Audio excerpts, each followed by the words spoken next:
WhatsApp brilliant minds. सो आज हम लोग एक पजल बनाने वाले हैं, बहुत छोटी पजल बट बहुत ही इंटरेस्टिंग पजल।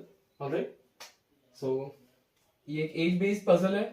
8 लोगों की एजेस दी हुई है और उनके बारे में कुछ क्लूज दिए हुए हैं, उसके अकॉर्डिंगली हमें पूरा का पूरा पजल रिजॉल्व करना है। ऑलराइट, सो 8 पर्सन, हम 8 लोग बना लेते हैं पहले।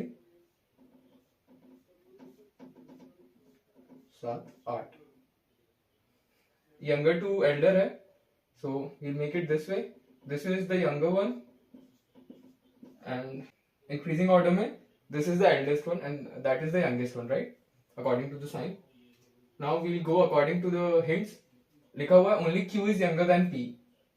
Only Q is younger than P का क्या मतलब होता है? Q सिर्फ इकलौता है जो P से younger है, छोटा है, मतलब Q सबसे ज्यादा छोटा हो गया।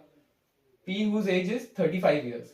P जिसकी एज 35 years है उससे Q छोटा है, तो Q सबसे छोटा हो गया। Q को हम यहाँ पुट कर देंगे, P यहाँ आ जाएगा क्योंकि उससे छोटा सिर्फ Q है। P की एज 35 years है, सो P की एज 35 years है, Q की एज दी हुई नहीं है बट उससे छोटा है, तो 35 से थोड़ा कम ही होगा जितना भी होगा, राइट। नेक्स्ट क्या कह रहा है? Only M is older then L। सिर्फ M है वो ओल्डर है L से, उसके अलावा कोई बड़ा नहीं है L से, मतलब सबसे बड़ा M हो जाएगा और सेकंड सबसे नंबर पे बड़ा हो जाएगा L, राइट। सो हम M को रख देंगे यहाँ सबसे बड़ा, उसके बाद है L whose age is 70 years। 70 years है L की एज, मतलब M की एज क्या होगी? 70 से ज्यादा ही होगी जो भी होगी, right, because he is older than M।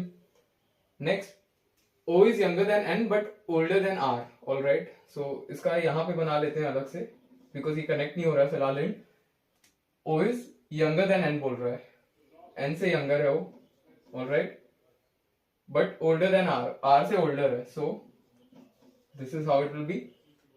And then the next hint says S is younger than R।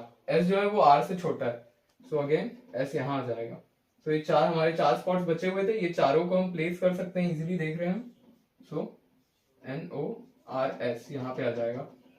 O whose age is 50 years। O जिसकी एज है 50 years, मतलब R और S की 50 से 35 के बीच में होगी और N की 70 और 50 के बीच में होगी एज, राइट।